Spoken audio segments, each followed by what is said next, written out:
Everyone on my YouTube channel mechanical properties के ये lecture जो सीरीज चल रहा है उसमें आगे बढ़ते हुए आइए हम देखते हैं उसके नेक्स्ट टॉपिक क्या होने वाले हैं। तो देखो अभी तक क्या क्या हो चुका है हम उसके बारे में देख लेते हैं। सबसे पहले देखो हमने पढ़ा दिया है इंपॉर्टेंट मैकेनिकल प्रॉपर्टीज़, एक हो चुका है हमारा। स्ट्रेस और स्ट्रेस के टाइप ये भी हो चुके हैं। स्ट्रेन और स्ट्रेन के टाइप ये भी हो चुके हैं। तो आज का हमारा जो नेक्स्ट टॉपिक है वो है इलोंगेशन ऑफ मटेरियल फार्मूला। मतलब अगर आप लोड लगाते हो या उसमें स्ट्रेस जनरेट होता है तो उस स्ट्रेस की वजह से या उस लोड की वजह से मटेरियल में कितने इलोंगेशन होते हैं उसके मैंने शॉर्ट फार्मूले कुछ बनाए हैं, वही आज देखेंगे इस लेक्चर में। और कुछ हमने एक कर्व बनाया है स्ट्रेस वर्सेस स्ट्रेन, इसके बीच में कर्व बनाया है मैंने। इसमें लिखा है engineering curve for mild steel. ये जो ग्राफ देख रहे हो ये आप माइल्ड स्टील के लिए देख रहे हो।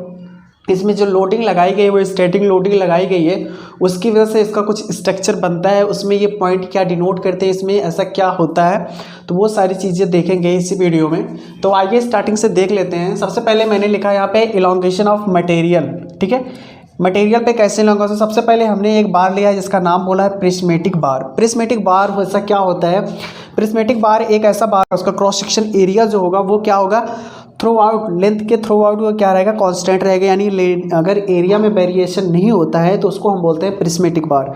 तो यहाँ पे हमने एक मटेरियल लिया है जो प्रिस्मेटिक बार है, उसके एरिया ए है, लेंथ एल है और इसका एंग मॉडुलस कैपिटल ई है। हमने उस पर लोड पी लगाया है उसके क्रॉस सेक्शन के परपेंडिकुलर, जिसमें इसमें इलोंगेशन हुआ है डेल्टा एल का। तो यहाँ से हमें पता हुक्स लॉ के अकॉर्डिंग सिग्मा इक्वल टू में होता है कैपिटल ई इंटू में स्ट्रेन। ओके, तो सिग्मा को हम लिख सकते हैं पी डिवाइडेड बाई ए यानी load divided by area is equal to में कैपिटल ई को ऐसे नोट कर लिया। और स्ट्रेन इसका जो फार्मूला होता है change in length divided by original length. अगर आपने ये समझ में नहीं आ रहा आपको कैसे हुआ है तो आप पिछले वाले लेक्चर को देख सकते हो, वहाँ से आप अगर आप देख लेते हो तो फिर आपको ये चीज़ें समझने में आसानी हो गया। इसका जो वीडियो का लिंक होगा आपको डिस्क्रिप्शन में मिल जाएगा या फिर आपको प्लेलिस्ट में जाके चेक करना पड़ेगा। ठीक है, तो आइए आगे बढ़ते हैं। फिर हमने यहाँ पे देखो हमें चेंज इन लेंथ निकालना है, तो इस एल को यहाँ पे मल्टीप्लाई कर देंगे तो और ई को डिवाइड कर देंगे, तो यहाँ पर हो जाएगा चेंज इन लेंथ, ये हो जाएगा P इंटू में L divided by area into में एंग मॉडुलस। तो यानी कोई भी प्रिस्मेटिक बार है उस पर आप कैपिटल P लोड लगाते हो तो यहाँ से जो चेंज होता है उसके लेंथ में वो आता है P into L divided by A into में, ये फार्मूला हो जाता है। लेकिन याद रखना एक नोट पॉइंट मैंने लिखा है, अगर यहाँ पे लोड और एरिया और एंग मॉडुलस कांस्टेंट होते हैं यानी इसमें कोई वेरिएशन नहीं होता है तो यहाँ पे ये फार्मूला लगा दोगे। लेकिन अगर मान लेते हैं पी एक्स का फंक्शन हो जाए ए, या फिर एरिया एक्स का फंक्शन हो जाए, या फिर एंग मॉडुलस एक्स का फंक्शन हो जाता है तो आप ये फार्मूला लगा दोगे। ठीक है, ये हमने डायरेक्ट लिखा है। चेंज इन लेंथ हो जाएगा integration P into D x divided by area into में एंग मॉडुलस। और यहाँ पे इंटीग्रेशन की जो लिमिट लगाई है मैंने 0 to L। ठीक है, आई होप आपको समझ आएगा। जब आपको क्वेश्चन मिलेंगे ना आप वहाँ पे अगर आप ये सारी चीज़ें यूज़ करोगे तो आपको देखना बड़ी आसानी से सारी चीज़ें हो जाएंगी। हमने कोई बकवास यहाँ पे वो ऐसी कुछ किया नहीं है जिससे आपको टाइम कंज्यूमिंग में बेस्ट हो, जिससे आपका टाइम क्या हो वेस्ट हो। तो हमने सारी चीज़ें पॉइंट आउट करके लिख दी है जिससे आपको कम टाइम में अच्छी नॉलेज मिल जाए। तो यहाँ पे हम बात कर लेते हैं टेपर बार की बात कर लेते हैं। टेपर बार क्या होता है, इसमें क्या होता है, इसमें जो एरिया होता है वो वेरिएबल होता है। ठीक है, टेपर बार एक तरीके से कॉनिकल बार की तरह होता है। तो यहाँ पे अगर इसका डाया D1 और इधर का डाया D2 है, ठीक है, और इस पर लोड इधर P2 और इधर पे लोड P1 लग रहे हैं। ठीक है, या P लगा देता हूँ, सॉरी P1 P2 नहीं P लगा देता हूँ, एक ही लोड लगेंगे। ठीक है, तो यहाँ पे ये लोड लगाया तो इसमें जो चेंज इन लेंथ आता है हमने डायरेक्ट फार्मूला लिख दिया है, change in length 4PL divide by pi E D1 D2। ठीक है, आप ये बुक्स में देखोगे आपको उसको डेरिवेशन मिल जाएगा, लेकिन मैंने डेरिवेशन को सीधा शॉर्ट में लिख दिया। जो फार्मूला हम डायरेक्ट यूज करते हैं वो हमने यहाँ पे लिख दिया है। ठीक है, आप ये देख लेना। अगर आपको डेरिवेशन की ज़रूरत पड़ेगी तो आप कमेंट में करोगे तो वहाँ पे डेरिवेशन आपको मैं बता दूंगा, लेकिन फिलहाल तो डेरिवेशन की कोई ज़्यादा ज़रूरत नहीं है। इस फार्मूले को आप डायरेक्ट कर लगाओगे तो क्वेश्चन आपको बन जाएगा। लेकिन हाँ, डेरिवेशन आपको जानना बहुत ज़रूरी है, जिससे आपको ये चीज़ें हो कैसे रही वो आपको ज़्यादा इंपॉर्टेंट रोल प्लेंगी आपको सीखने में। तो हमने तो फिलहाल तो डायरेक्ट लिख लिया है। इसके बाद नेक्स्ट पॉइंट पे बात कर देते हैं elongation due to self weight. Suppose कोई मटेरियल है उसका कुछ वेट होगा, उस वेट की वजह से भी तो उसके लेंथ में इलोंगेशन होगा। तो आइए देख लेते हैं उसके लेंथ में कितना इलोंगेशन होगा ड्यू टू वेट। तो यहाँ पे हमने एक बार लिया है, एक तरीके से भी प्रिस्मेटिक बार है, एक साइड उसका फिक्स है और इसको क्या कर दिया है, ऐसे हैंग कर दिया गया है। यहाँ पे तो ग्रेविटेशनल फोर्स की वजह से यानी वेट की वजह से उसके में इलोंगेशन होगा। और हमने यहाँ पे लिखा है जो प्रिज्मेटिक बार है उसका लेंथ एल है, उसकी डेंसिटी रो है, मास डेंसिटी, और यहाँ पे ये ग्रेविटी है, ग्रेविटेशनल एक्सेलरेशन और एंग मॉडुलस है। और यहाँ पे याद रखना जो एरिया हम इस फार्मूले में लगाते हैं क्रॉस सेक्शन एरिया लेते हैं। ओके, तो यहाँ से चेंज इन लेंथ का जो फार्मूला आएगा, change in length gamma L square divide by 2e। यहाँ पे गामा क्या होता है, रो इंटू में जी, जिसका हमें नाम पता होता है जिसे हम बोलते हैं स्पेसिफिक ग्रेविटी। ठीक है, ओके, स्पेसिफिक। तो आप ये डायरेक्ट फार्मूला लगा करके इसमें कितना चेंज इन लेंथ आता है वो आप देख सकते हो। यहाँ पे अलग अलग वेरिएबल आपको मिलेंगे, वो क्वेश्चन में दिया जाएगा, उसके हिसाब से आप ये डायरेक्ट फार्मूला लगाओगे तो आपको मिल जाएगा। ठीक है, इसके बाद अगर हमारे पास कोनिकल बार है तो उसमें हम देख लेते हैं उसके वेट की वजह से कितना एलोंगेशन आएगा। तो यहाँ पे ये डायरेक्ट फार्मूला हो जाता है, चेंज इन लेंथ का 1/3 हो जाता है इसका क्या हो जाएगा, 1/3 gamma L square by 2e, या इसको लिख सकते हैं 3 से 2 मल्टीप्लाई कर देंगे 1/6 gamma L square divide by e। तो ये सारी चीज़ें हो जाती हैं, ये इलोंगेशन ड्यू टू। इस पर और सारे क्वेश्चन बनते हैं, लेकिन जब वो न्यूमेरिकल्स में कराऊंगा वो सारी चीज़ें आपको समझ में आएंगे। लेकिन फिलहाल तो मैंने ये बता दिया है, आप इनका फार्मूला लगा करके कम से कम 50, 60, 30, 40 ऐसे क्वेश्चन आपको एक्सरसाइज में मिल जाएंगे, जिससे आप क्वेश्चन को बड़े आराम से क्वेश्चन को कर सकते हो। अगर कोई डाउट आता है तो कमेंट बॉक्स में कर सकते हैं, या क्वेश्चन आप डायरेक्ट पेस्ट कर सकते हो या मेल कर सकते हो, जो भी जैसा करना हो कर लेना।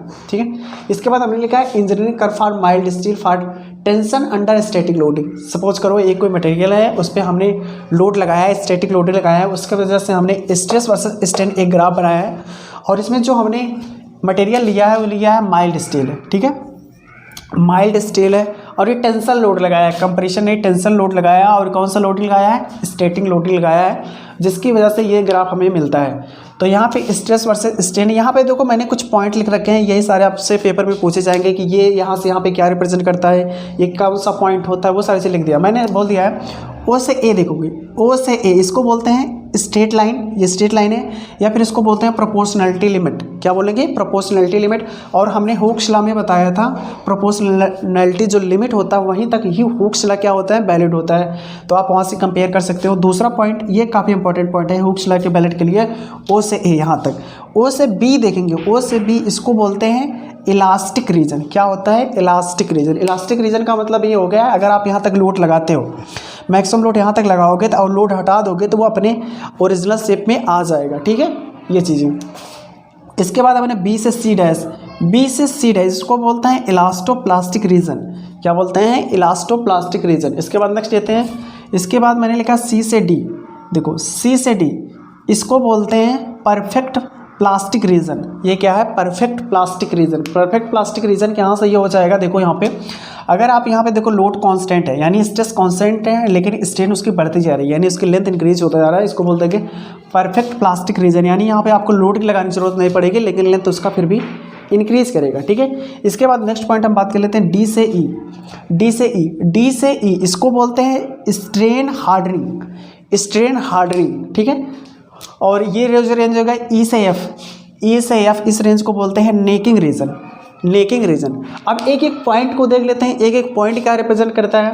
अगर हम बात कर लेते हैं point A, point A represent करता है लिमिट ऑफ प्रोपोर्शनलिटी। क्या लिमिट शो करता है, लिमिट ऑफ प्रोपोर्शनलिटी। इसके बाद जो बी पॉइंट है, बी, ये बी पॉइंट शो करता है इलास्टिक लिमिट। क्या शो करता है, इलास्टिक लिमिट। इसके बाद जो सी डैश है, सी डैश ये शो करता है अपर यील्ड पॉइंट, अपर यील्ड पॉइंट। ठीक है, अपर यील्ड पॉइंट। और ये जो सी होगा ये लोअर यील्ड पॉइंट शो करेगा। इसके बाद जो डी होगा, ये मैंने डी लिखा है स्ट्रेन हार्डनिंग स्टार्ट। यहाँ से क्या होता है, स्ट्रेन हार्डनिंग स्टार्ट हो जाता है। इसके बाद जो कैपिटल ई पॉइंट लिखा है वो लिखा है अल्टीमेट स्ट्रेस। क्या लिखा है, अल्टीमेट स्ट्रेस। यहाँ पे अल्टीमेट स्ट्रेस होगा, सबसे ज़्यादा स्ट्रेस होगा। इसके बाद जो एफ पॉइंट है वो क्या है, फ्रैक्चर पॉइंट। यहाँ पे मटेरियल क्या हो जाता है, फेल हो जाता है, उस पर जो स्ट्रेन आता है उसको बोलते हैं फ्रैक्चर स्ट्रेन। और जो इस पे आता है स्ट्रेन, ये क्या होता है, स्ट्रेन एट यील्ड पॉइंट। ठीक है, यील्ड स्ट्रेन इसको बोल सकते हो। तो ये सारे मैंने जो कॉन्सेप्ट बताए हैं आप ये नोट कर लेना। इसके बाद अगर ये कोई कहीं भी पॉइंट पूछा जाता है पेपर में, सीधे ऐसे आपको ग्राफ बना दिया जाएगा, आपको ये पूछा जाएगा कि ये पॉइंट कौन सा शो कर रहा है, क्या पॉइंट है, या फिर ये रीजन क्या है, ये सारी चीज़ें पूछी जाएंगी। डिफिनेशन तो वैसे कम पूछी जाती है, लेकिन ये पॉइंट शो क्या कर रहा है वो सारी चीज़ें पूछी जाएंगी, तो आप वहाँ पे देख लेना। एक बार फिर से हम रिवाइज करा देते हैं। सबसे पहले बताया मैकेनिकल प्रॉपर्टीज ऑफ सॉलिड्स में हमने जो पढ़ा दिया है, इंपॉर्टेंट मैकेनिकल प्रॉपर्टीज लेक्चर हो चुके हैं। स्ट्रेस और स्ट्रेस के टाइप ये हो चुके हैं, स्ट्रेन एंड स्ट्रेन के टाइप ये भी हो चुके हैं। आज हमने जो पढ़ा है वो elongation of material due to load, अगर ये हमने प्रिस्मेटिक बार लिया, प्रिस्मेटिक बार क्या होता है, उसका जो cross section through out length क्या होता है, कांस्टेंट होता है, तो उसको हम बोलते हैं प्रिस्मेटिक बार। इसमें लोड लगाया, उसमें जो चेंज हुआ लेंथ, उसमें डेल्टा एल हुआ, तो यही डेल्टा एल चेंज लेंथ जो हुआ कितना हुआ, तो इसका फार्मूला मिल गया, चेंज इन लेंथ हो जाएगा P इंटू में L divide by A into में ये फार्मूला तब तक वैलिड होता है जब तक कि लोड, एरिया और ये एंग मॉडुलस ये कांस्टेंट होते हैं, ठीक है। अगर इसमें से कोई सा भी एक वेरिएबल हो जाता है तो हम ये फार्मूला लगा देते हैं, इंटीग्रेशन कर देते हैं P से dx, P into D x divide by area into young modulus 0 से L इसके लेंथ में वेरी कर देते हैं, ठीक है। इसके बाद टेपर बार लिया है, टेपर बार क्या होता है, इसका जो एरिया होता है क्रॉस सेक्शन के राउंड क्या होता है, लेंथ के राउंड क्या होता है, वेरिएबल होता है। तो यहाँ पे जो लेंथ है इंक्रीमेंट आएगा वो लिखा है 4 times P L divide by pi E D1 D2, ठीक है, ये देख लेना। इसके बाद मैंने लिखा है elongation due to self weight, अगर उसका वेट होगा कुछ ना कुछ, उसके वेट की वजह से भी एलोंगेशन होगा, तो वो कितना होगा, मैंने लिख दिया है change in length equal to में gamma L square by 2e, जहाँ पे गामा है रो जी और इसको बोलते हैं स्पेसिफिक ग्रेविटी, ओके। इसके बाद मैंने लिखा है कोनिकल बार, कोनिकल बार क्या होता है, ये कोन के शेप का होता है, कोन के शेप का होता है, और अगर इसका वेट होगा, इस वेट की वजह से उसमें लेंथ में इंक्रीमेंट आएगा, उस लेंथ में इंक्रीमेंट कितना आएगा, 1/3 gamma L square by 2e, ठीक है। अगर ये प्रिस्मेटिक बार लिख दूँ तो प्रिस्मेटिक बार का क्या हो जाएगा, 1/3, यानी इसमें कम इलॉन्गेशन होगा, तो यहाँ पे चेंज इन लेंथ हो जाएगा 1/6 gamma L square by E, ठीक है, ऐसा भी लिख सकते हैं। इसके बाद मैंने कुछ इंजीनियरिंग कर्व बनाए और इसको स्ट्रेस और स्ट्रेन के बीच में बनाए गए हैं, इसमें क्या क्या पॉइंट क्या शो करते हैं वो लिख दिया है। जैसे ओ से ए इसको बोलते हैं स्ट्रेट लाइन या प्रोपोर्शनलिटी लिमिट या हुक्स लॉ, वैलिड यहाँ पे होता है। ओ बी हमारा इलास्टिक रीजन शो करता है, बी से C dash elastoplastic region show करता है, सी डी हमारा शो करता है परफेक्ट प्लास्टिक रीजन। इसके बाद डी से ई जो शो करता है स्ट्रेन हार्डनिंग, और ई से एफ नेकिंग रीजन को शो करता है। ए पॉइंट को हम बोलते हैं limit of proportionality, B point को हम बोलते हैं इलास्टिक लिमिट, और जो सी डैश बोलते हैं अपर लिमिट, और ये सी जो होता है लोअर लिमिट या लोअर यील्ड पॉइंट, और डी से ई जो डी पॉइंट होता है उसको बोलते हैं स्ट्रेन हार्डनिंग, यहाँ पे स्ट्रेन हार्डनिंग स्टार्ट होता है, हार्ड मतलब सख्त हो जाना, और जो ई होगा, ई इसको बोलते हैं अल्टीमेट स्ट्रेस, यहाँ पे मैक्सिमम स्ट्रेस होगा, ये जो एफ होगा ये हो जाएगा फ्रैक्चर पॉइंट। आई होप आपको ये कॉन्सेप्ट समझ में आया, एक बार आप स्क्रीनशॉट ले करके सारी चीज़ें नोट कर सकते हो जिससे आपको पढ़ने में आसानी हुए। तो मिलते हैं फिर नेक्स्ट वीडियो में, शायद यहाँ पे जितना मैंने बताया कॉन्सेप्ट मैकेनिकल प्रॉपर्टीज, आप सॉलिड से जितने मैंने कॉन्सेप्ट 2-3 लेक्चर या 4 लेक्चर में जो भी बताया है उससे अगर आप पढ़ लेते हो, आपको क्वेश्चन बनाओगे तो कोई भी सा भी दिक्कत नहीं है। अगर कोई दिक्कत आता है तो आप कमेंट बॉक्स में बोल सकते हो, या फिर वो क्वेश्चन मुझे बता सकते हो, वो मैं क्वेश्चन लेकर के आपके सामने सॉल्व करूँगा, ठीक है। तो मिलते हैं फिर नेक्स्ट वीडियो, तब तक के लिए बाय बाय, टेक केयर।